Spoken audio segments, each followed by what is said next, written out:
Hello, welcome everyone to today's lesson. We are discussing religious and moral education for JHS1, RME for JHS1. We are looking at religious homes and neighborhoods, and we're looking specifically at Islamic homes and neighborhoods.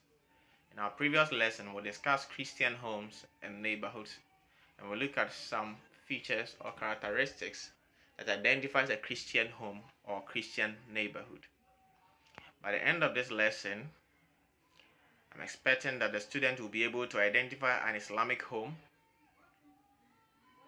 and secondly, be able to identify an Islamic neighborhood using the features and characteristics that we are going to discuss in this lesson. Islamic homes defined. Islamic home is a home or a place where Islamic teachings, practices, and values are taught. So any home or any place where Islamic teachings, practices, and values are taught can be defined as an Islamic home. And for that matter, an Islamic home could be the mosque. It could also be the Islamic Elementary Religion School, which in Ghana is known as Makalanta School. Or it could be the ordinary home where Muslims live. So all these three places could be described as an Islamic home or could be mentioned as Islamic homes. Okay. What are the things that differentiate Islamic homes from other homes? We are looking at features or characteristics of an Islamic home. In an Islamic home, you may find the following items and artifacts. One is a praying mat. Praying mat. Not praying me, praying mat. Sorry for the error there. Then you have dry animal skin. Usually some elders in Islamic homes pray on dry animal skin instead of a praying mat. Then you can see Arabic writings on their doorposts and the edges of their windows, Arabic writings. You may see kettle, which is popularly referred to as buta. Then you may see a talisman. You may see the talisman,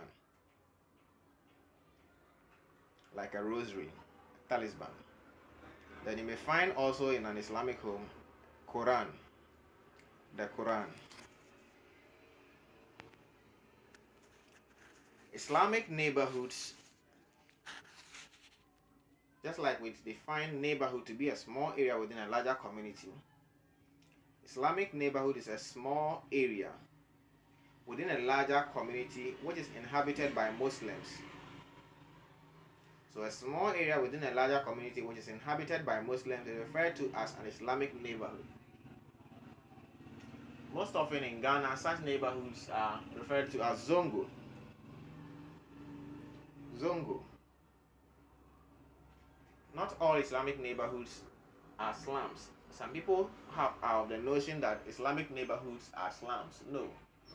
Not all Islamic neighborhoods are slums, though most of the zongos in Ghana are slums. It is not correct to refer to all slums as Islamic neighborhoods.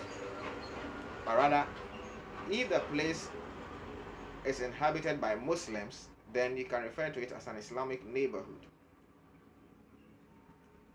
Some peculiar things that differentiate Islamic communities is their style of dressing, their occupational life. That is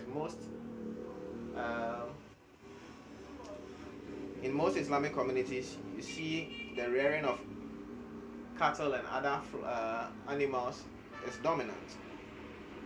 And then their religious practices.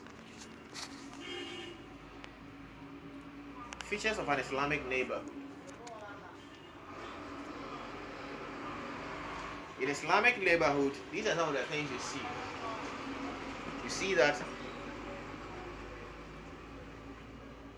the inhabitants wear long clothing with their women covering their heads with veil. That's the mayafi.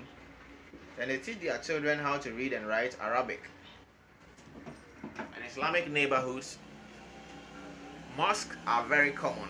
Unlike in Christian neighborhoods where churches are common, in Islamic neighborhoods you don't find churches, but you rather find mosques. They also learn to show respect to elderly and be law-abiding. They learn to perform ablution before Salat. They are taught to pray and recite some verses of the Quran.